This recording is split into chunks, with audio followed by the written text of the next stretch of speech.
Hey people, I am Richa and I welcome you to Percham Competition Classes, एक ऐसा exclusive YouTube channel जहां हम world, India और regional GK को mnemonic science यानी memory techniques की मदद से बहुत ही आसानी से फन वे में लर्न करते हैं। आज का टॉपिक बहुत ही ऑन डिमांड है और सिर्फ टॉपिक नहीं है, पूरी एक सीरीज हम स्टार्ट कर रहे हैं and that is on world map. World map से रिलेटेड जितनी भी इंफॉर्मेशन होगी, be it continents, countries, ocean, seas, mountains, rivers, important places, जो भी कुछ होगा वो सब आपको लर्न करवाएंगे इस सीरीज में। आज हम स्टार्ट कर रहे हैं बेसिक्स के साथ में, राइट। और इस पूरी सीरीज में हम प्रोजेक्टर यूज करने वाले हैं ताकि आपको मैप क्लियरली दिख सके। Fine, so let us start with today's class. ये हमने जो वर्ल्ड ग्लोब होता है, हमारा जो वर्ल्ड है वो राउंड है, ये आपको पता होगा। स्फेरिकल, ऑब्लॉइड, जो भी कुछ बोले, मैं आम भाषा में उसको गोल कहूंगी। तो उस गोल बॉल को जब मैं पीछे से कट करके खोल दूं तो ये इमेज आ जाएगी, ठीक है। ये मैप बन गया हमारा। अब यहाँ पे आपको कुछ लैंड मास दिख रहे होंगे, यानी जमीन जैसे एरिया, कुछ आपको वाटर बॉडीज दिख रही हैं, कुछ आपको हॉरिजॉन्टल लाइन लेटी हुई लकीरें दिख रही हैं, कुछ वर्टिकल लाइंस सीधी खड़ी हुई लकीरें दिख रही हैं। ये सब क्या है? तो सबसे पहले हम स्टार्ट करेंगे ये लैंड मासेस के साथ। ये जो जमीन वाला इलाका हमें दिख रहा है, ये है हमारे कॉन्टिनेंट्स, जिन्हें हम महाद्वीप भी कहते हैं, ठीक है। सो कॉन्टिनेंट्स कितने हैं हमारे वर्ल्ड में? कितने कॉन्टिनेंट्स हैं? जल्दी से काउंट करते हैं। 1 2 3 4, ये नीचे 5 6 एंड 7। गुड। सो टोटल हमारे कॉन्टिनेंट्स हो गए 7। नाउ सबसे बड़ा कॉन्टिनेंट कौन सा, उसके बाद कौन सा, उसके बाद कौन सा, ऐसे करते करते सबसे छोटा कॉन्टिनेंट कौन सा है ये हम पता करते हैं।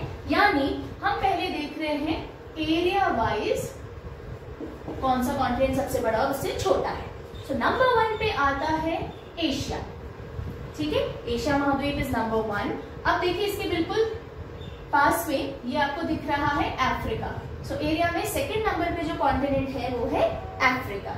ध्यान से बस मैप को देखते चलिए, याद करने वाली कोई चीज नहीं है, चीज है पर याद करने की जरूरत नहीं पड़ेगी, सिर्फ पिक्चर देखते चलिए। ये था एशिया, नीचे आ गया अफ्रीका, ओके।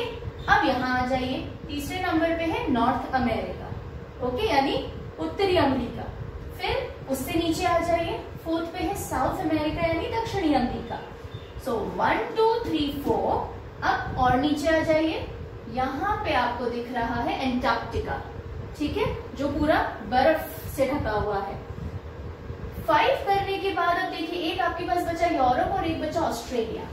क्या लगता है कौन सा एरिया में छोटा होगा ज्यादा? Australia, right. हमने स्कूल टाइम में भी पढ़ा था, सबसे छोटा जो कॉन्टिनेंट होता है वो ऑस्ट्रेलिया होता है। सो ये आ जाएगा नंबर 7 पे और ये आ जाएगा नंबर 6 पे, ओके। सो अब देखिए 1 2 3 4 5 6 7, तो ये 7 हमारे कॉन्टिनेंट्स हो गए एरिया वाइज। सबसे बड़ा एशिया और सबसे छोटा ऑस्ट्रेलिया। याद करने में किसी टेक्निक की जरूरत है? नहीं है ना? Very good. देखो क्यों नहीं किसी कोई टेक्निक बता रही, मैं चाहूँ तो इन सारे नामों को लेकर के कोई एब्रीविएशन कर दूं, कोई स्टोरी बना दूं, कोई जिंगल बना दूं, लेकिन वो करने की जरूरत नहीं है। हम फालतू में टेक्निक नहीं डालेंगे। ये ऑलरेडी पिक्चर है हमारी आंखों के सामने। इस मैप को आपने 1-2 बार देख लिया तो आपको सारे कॉन्टिनेंट्स की पोजीशन तो ध्यान है ही। अब आप क्या करोगे? सिंपली जैसे मैं कैसे याद करूं, Asia, Africa, north south America, Antarctica, Europe और ऑस्ट्रेलिया। मैं ऑपोजिट आपको दिख रहे होंगे, ऐसे खड़े हो तो Asia, Africa, north south America, Antarctica, Europe, Australia, ये 7 आपको कॉन्टिनेंट्स याद करने। नंबर से इस पिक्चर को दिमाग में रखने से ही याद हो जाएंगे। We do not need any technique for this, ठीक है। चलिए अब हम आते, ये तो हो गया एरिया वाइज। अब हम आते हैं पॉपुलेशन वाइज, ठीक है, यानी जनसंख्या के आधार पे कौन सा कॉन्टिनेंट सबसे ज्यादा जनसंख्या वाला है और कौन सा सबसे कम जनसंख्या वाला है। सो अगेन यहाँ पे भी नंबर 1 पोजीशन पे आता है एशिया, पॉपुलेशन में भी नंबर 1, एरिया में भी नंबर 1। नंबर 2 पे पहले अफ्रीका था, अभी भी अफ्रीका है, एरिया में भी और पॉपुलेशन में भी। अब नंबर 3 एरिया में कौन था? 1 2 3, लेकिन पॉपुलेशन में 1 2 के बाद 3 नंबर आ जाएगा यूरोप का, ठीक है। अब देखिए एरिया में नॉर्थ अमेरिका से छोटा है, लेकिन यहाँ पे पॉपुलेशन डेंसिटी यानी घनत्व अच्छा है, नॉर्थ अमेरिका के कंपैरिजन में ज्यादा लोग रहते हैं, इसलिए 3rd नंबर यहाँ आ गया। बहुत सारी कंट्रीज हैं यूरोप के अंदर, ओके, नॉर्थ अमेरिका में इतने नहीं है, सो ज्यादा लोग बसते हैं, सो 3rd नंबर इसका है। इसके बाद वही वापस आ जाएंगे हम, 4th नंबर ये नॉर्थ अमेरिका, 5th नंबर South America, same as it is. अब दो कॉन्टिनेंट बचे, एंटार्क्टिका एंड ऑस्ट्रेलिया। अब जरा दिमाग लगा के कॉमन सेंस से बताओ, एंटार्क्टिका पे ज्यादा लोग रहते होंगे, ऑस्ट्रेलिया में ज्यादा लोग रहते होंगे, ऑब्वियसली बात है ऑस्ट्रेलिया में रहते होंगे। तो छठे नंबर पे आ जाएगा ऑस्ट्रेलिया, और सबसे कम आबादी, सबसे कम जनसंख्या, सबसे कम पॉपुलेशन वाला देश, कॉन्टिनेंट जो है, महाद्वीप जो है, वो है एंटार्क्टिका। ठीक है, इसको भी याद करने की जरूरत नहीं पड़ेगी। 1 2, ठीक है, यूरोप बीच में आ गया, फिर ये दोनों, और कॉमन सेंस से ऑस्ट्रेलिया और एंटार्क्टिका। सो मेरे हिसाब से Asia, Africa, Europe, north south America, Australia और एंटार्क्टिका। आपके हिसाब से Asia, Africa, Europe, north and south America, Australia and Antarctica. ये पॉपुलेशन वाइज, और हमने एरिया वाइज कैसे किए थे, मेरे साथ फटाफट एक्शंस रिपीट करो। पॉपुलेशन वाला नहीं, एरिया वाला बताना है आपको। एरिया वाला 7, Asia, Africa, north south America, Antarctica, Europe and Australia. शाबाश, जल्दी से पॉपुलेशन वाला करो। Asia, Africa, Europe, north south America, Australia, Antarctica. शाबाश। जब हम ये हाथ चला रहे होते हैं तो हमारे दिमाग में वो वर्ल्ड मैप क्लियरली दिख रहा होता है, इसलिए हमें किसी और टेक्निक की जरूरत नहीं है। चलिए, तो ये तो हो गए हमारे 7 महाद्वीप यानी कॉन्टिनेंट्स। सो अब हम आ जाते हैं ओशंस के ऊपर, यानी महासागर। महासागर, एक होता है सागर जिसे सी कहते हैं, और एक होता है महासागर। सी जैसे कि अरेबियन सी हो गई, रेड सी हो गई। जैसे अरेबियन सी यहाँ पे आपको दिख रही है, ये लैंड मास से घिरी हुई है, और इसका जो एरिया होता है वो कम होता है, राइट। यहाँ वॉल्यूम ऑफ वाटर भी कम होगा, और जो सागर महासागर होता है जिसे ओशन कहते हैं, वो एरिया में भी बड़ा होगा, विस्तृत होगा, यानी बहुत फैला हुआ होगा, क्वांटिटी, वॉल्यूम ऑफ वाटर भी बहुत ज्यादा होगा, जैसे कि ये सारे बड़े बड़े आपको ओशंस दिख रहे हैं। ठीक है, कितने ओशंस हैं? सबसे पहला क्वेश्चन आता है कितने ओशंस हैं। तो चलिए काउंट करते हैं। सबसे पहले पैसिफिक ओशन, ये पैसिफिक ओशन आपको यहाँ दिख रहा है, और एक ये पैसिफिक ओशन आपको यहाँ भी दिख रहा होगा। ये इतनी दूर दूर क्यों दिख रहे हैं आपको? सेम चीज, कॉमन सेंस। देखिए, ये हमने खोला था पेज, जब इसको हम वापस जोड़ेंगे तो ये पैसिफिक ओशन और ये पैसिफिक ओशन आसपास ही है। ये खुला हुआ है पेज, इसलिए दूर दूर दिख रहे हैं, 2 कॉर्नर दिख रहे हैं, otherwise they are one thing. Okay, so Pacific Ocean हो गया। फिर ये अटलांटिक ओशन, ये पूरा, ये भी अटलांटिक ओशन ही लिखा हुआ है। फिर देखिए, ये है इंडियन ओशन, यहाँ आपको दिख रहा होगा आर्कटिक ओशन, और यहाँ नीचे लेबलिंग नहीं हो रखी है इस मैप पे, मैं लिख देती हूँ, इसको कहते हैं सदर्न ओशन। कई जगह आपको एंटार्क्टिक ओशन भी दिखेगा, बट सही जो टर्म है वो सदर्न ओशन है। आप एंटार्क्टिक ओशन से भी याद कर सकते हैं। तो टोटल कितने हुए? 5। Okay, so oceans are total 5। 7 महाद्वीप यानी कॉन्टिनेंट्स और 5 महासागर यानी ओशन। अब इसमें भी हमें देखना है कौन सा सबसे बड़ा ओशन, कौन सा उससे छोटा ओशन।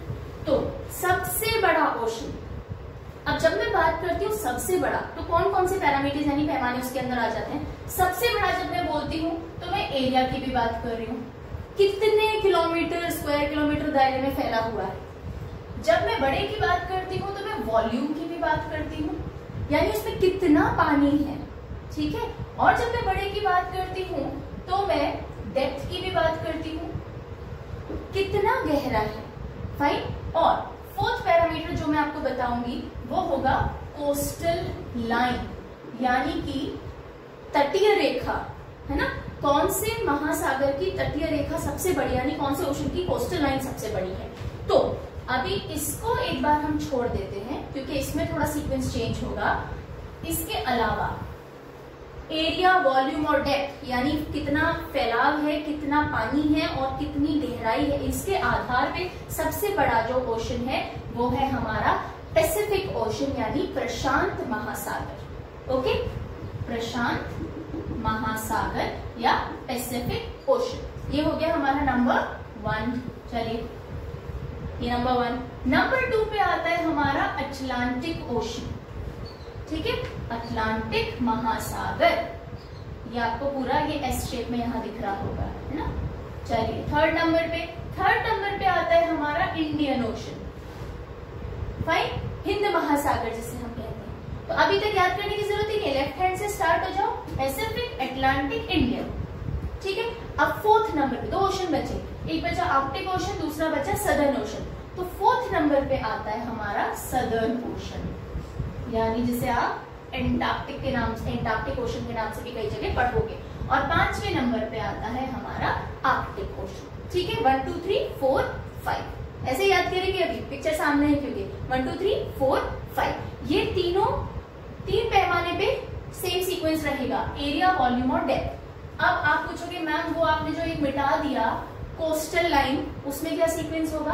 तो देखो कोस्टल लाइन यानी तटीय रेखा की अगर हम बात करें कि ये जो महासागर है कितने कोस्ट को टच करता है, अगर हम उसको उसकी लंबाई नापे, है ना, उसको किलोमीटर्स में अगर हम नापे तो कौन सा महासागर सबसे बड़ा और कौन सा सबसे छोटी कोस्टल लाइन बनाता है? तो पैसिफिक ओशन सबसे बड़ी कोस्टल लाइन बनाता है, नंबर 1। अटलांटिक ओशन उसके बाद सबसे बड़ी लंबी लाइन कोस्टल लाइन बनाता है, तो ये नंबर 2 पे है। इंडियन ओशन उसके बाद सबसे लंबी कोस्टल लाइन यानी तटीय रेखा बनाता है, तो वो नंबर 3 पे है। यहां बदलाव आ जाए, आर्कटिक ओशन एंटार्क्टिक ओशन की बजाय ज्यादा लंबी कोस्टल लाइन बनाता है।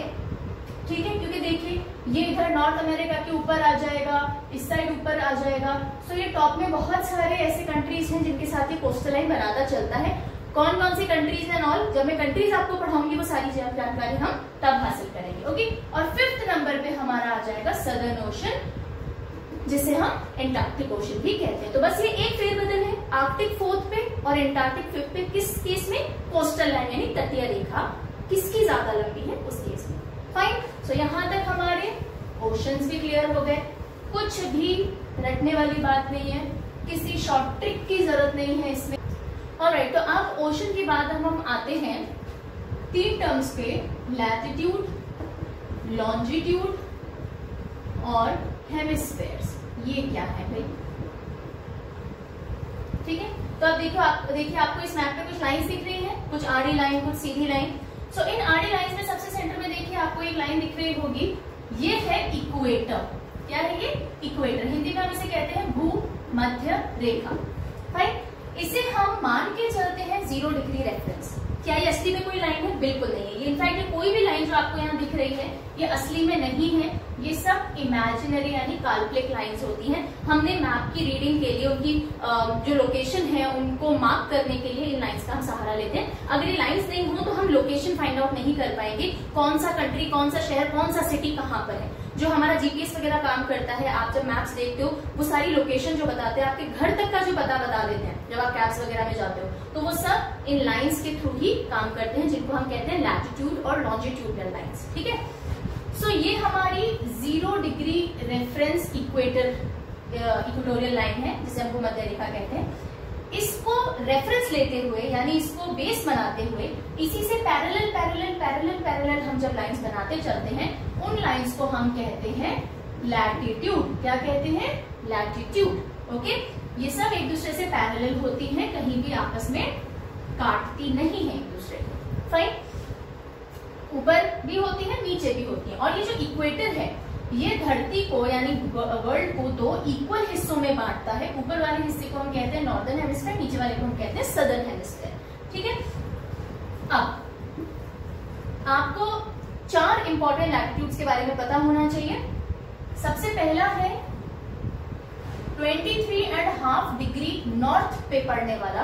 23.5 डिग्री क्या है, कैसे आ रहा है, ये सब जब मैं आपको लैटिट्यूड और लॉन्जिट्यूड पढ़ाऊंगी, अलग से पूरा चैप्टर डील करूंगी, तब मैं पूरा समझाऊंगी ये डिग्री क्या है, कैसे आती है नॉर्थ। सो 23.5 डिग्री नॉर्थ इस लाइन की पहचान है, नॉर्दर्न हेमिस्फीयर में आती है इसलिए नॉर्थ। और नीचे एक लाइन है, ये है 23.5 डिग्री साउथ, क्योंकि ये सदर्न हेमिस्फीयर में आती है। इस लाइन को कहते हैं ट्रॉपिक ऑफ कैंसर। ठीक है, हिंदी में इसको कहेंगे कर्क रेखा। फाइन, और ये जो नीचे 23.5 डिग्री साउथ है, इसको हम कहते हैं ट्रॉपिक ऑफ कैप्रिकॉर्न। कैप्रिकॉर्न, और हिंदी में इसको हम कहते हैं मकर रेखा। कुछ की मकर राशि होती है, कुछ की कर्क राशि होती है, तो ऐसे ध्यान रख सकते हैं, कर्क राशि और मकर राशि। तो ऊपर वाली हो गई कर्क रेखा यानी ट्रॉपिक ऑफ कैंसर, ये 23.5 डिग्री साउथ हो गई ट्रॉपिक ऑफ कैप्रिकॉर्न। एक और जो इंपॉर्टेंट लाइन नॉर्दर्न हेमिस्फीयर में आपको पता होनी चाहिए 66.5 डिग्री नॉर्थ, इसको हम कहते हैं, देखो आर्कटिक ओशन के पास है तो आर्कटिक सर्कल यानी आर्कटिक वृत्त, और ये एंटार्क्टिका के पास में 66.5 डिग्री साउथ, इसको इसको हम कहते हैं एंटार्क्टिक सर्कल या एंटार्क्टिक वृत्त। तो ये 5 इंपॉर्टेंट लैटिट्यूड्स हैं। इनके ऊपर कई सवाल बनते हैं, कई तरह के बनते हैं। जैसे कि एक क्वेश्चन में अभी आपको बता देती हूँ, बताइए कौन सा ऐसा कॉन्टिनेंट है जिसमें से Tropic of Cancer, Tropic of Capricorn और इक्वेटर तीनों पास होते हैं। कौन सा एक ऐसा महाद्वीप है? तो आप देखिए यहाँ पे इसमें से नहीं हो रहे, वेरी गुड, दिख ही रहा है अफ्रीका। अफ्रीका में से ट्रॉपिक ऑफ कैंसर भी जा रहा है, इक्वेटर भी जा रहा है और ट्रॉपिक ऑफ कैप्रिकॉर्न भी जा रहा है। ठीक है, इसी तरह से बहुत सारे सवाल बनते हैं कंट्रीज को लेके कि इक्वेटर कौन कौन सी कंट्रीज में से पास होता है, या फिर आप देख लें ट्रॉपिक ऑफ कैंसर कौन कौन सी कंट्रीज में से पास हो रहा है। तो ये सब हम करेंगे, सब लर्न करेंगे, निमोनिक साइंस की हेल्प से लर्न करेंगे जब हम कंट्रीज वाले सेशन को डील कर रहे होंगे। ठीक है, डेफिनेटली लर्न कर पाऊंगी। तो ये तो हो गया हमारे नॉर्थ एंड साउथ हेमिस्फीयर और लैटिट्यूड्स। अब हम आते हैं एक ऐसा 0 डिग्री रेफरेंस वर्टिकल जो पूरे अर्थ को वेस्टर्न और ईस्टर्न हेमिस्फीयर में डिवाइड करेगा।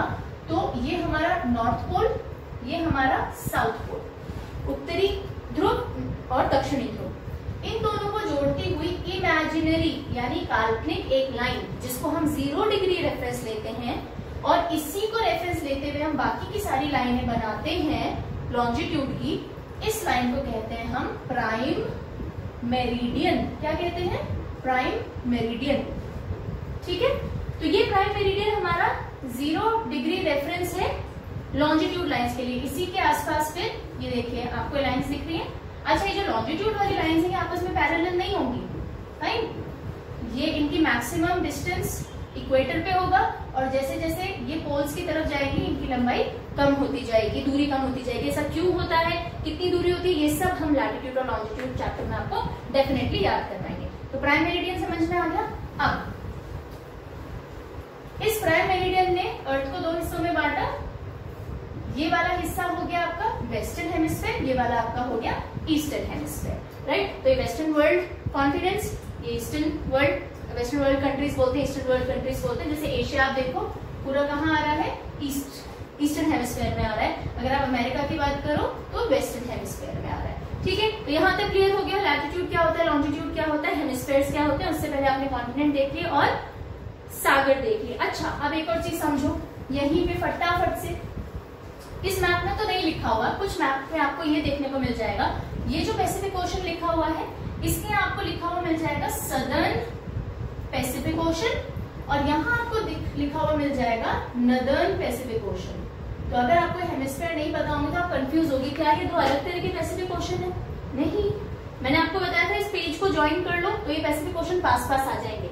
लेकिन क्योंकि ये हिस्सा पैसिफिक ओशन का हमारे नॉर्दर्न हेमिस्फीयर में आ रहा है, इसलिए इसको नॉर्दर्न पैसिफिक ओशन कहते हैं। ये हमारे सदर्न हेमिस्फीयर में आ रहा है, इक्वेटर के नीचे आ रहा है, तो इसको सदर्न पैसिफिक ओशन कहते हैं। सिमिलरली ये जो अटलांटिक ओशन आपको दिख रहा है इसको नॉर्दर्न अटलांटिक ओशन कहते हैं क्योंकि ये इक्वेटर के ऊपर लाई कर रहा है।